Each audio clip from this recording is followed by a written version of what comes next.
बेलवा के पात पर उगेलन सूरज मल झाके झुके हे करेलू छठ बरतिया से झाके झुके हे करेलू छठ बरतिया से झाके झुके।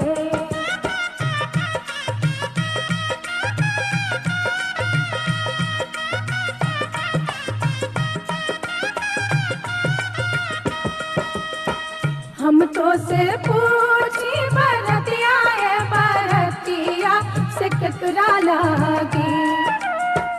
हम तो से पूछी बरतिया है बरतिया से केकरा लागी ते करेलू छठ बरतिया से केकरा लागी ते करेलू छठ बरतिया से केकरा लागी।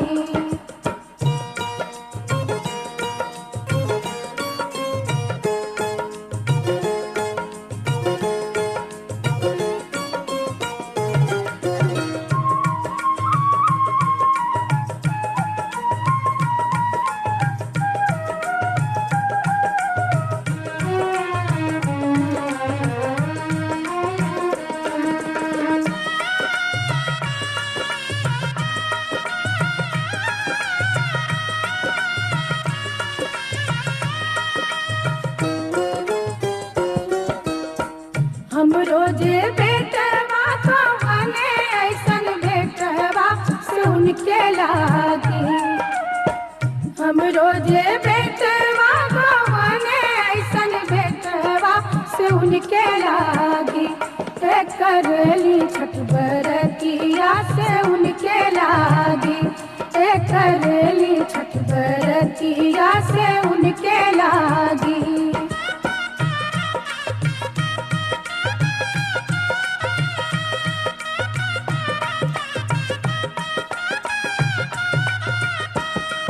अमरूदिया के पात पर उगेलन सूरज मल झाके झुके। अमरूदिया के पात पर उगेलन सूरज मल झाके झुके हे करेलू छठ बरतिया से झाके झुके हे करेलू छठ बरतिया से झाके झुके।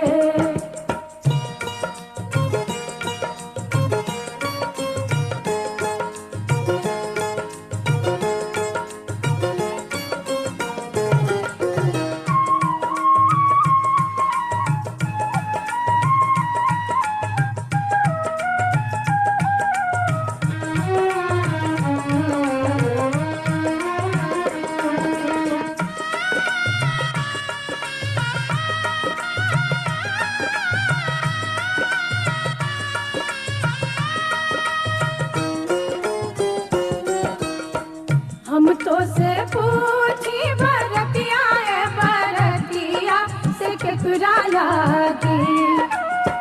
हम तो से पूछी बरतिया है बरतिया से केकरा लागी ते करेलू छठ बरतिया से केकरा लागी ते करेलू छठ बरतिया से केकरा लागी।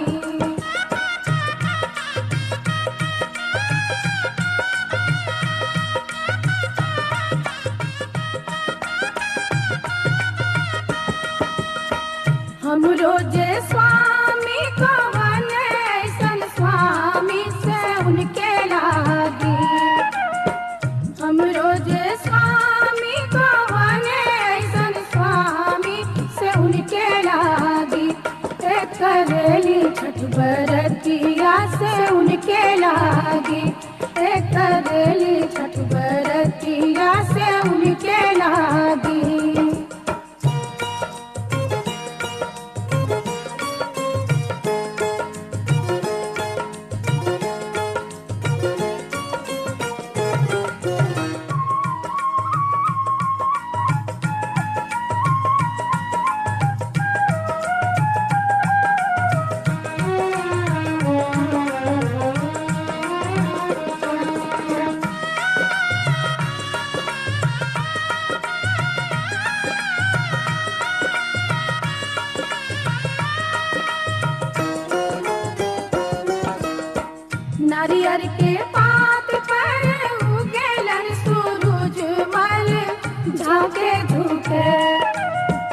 नारियर के पात पर उगेलन सूरज मल झाके झुके ते करेलू छठ बरतिया से झाके झुके ते करेलू छठ बरतिया से झाके झुके।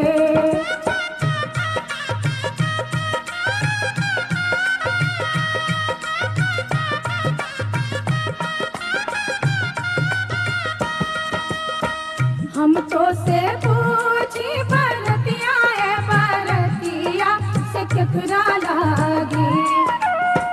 हम तो से पूछी बरतिया है बरतिया से केकरा लागी ते करेलू छठ बरतिया से केकरा लागी ते करेलू छठ बरतिया से केकरा लागी।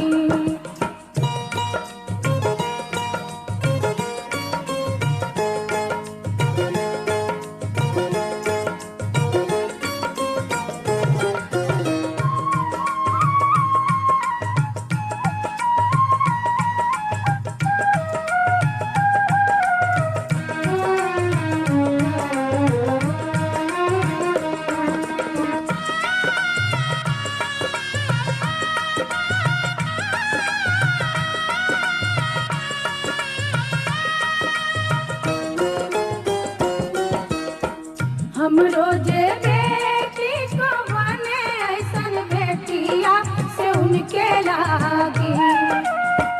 हम रोजे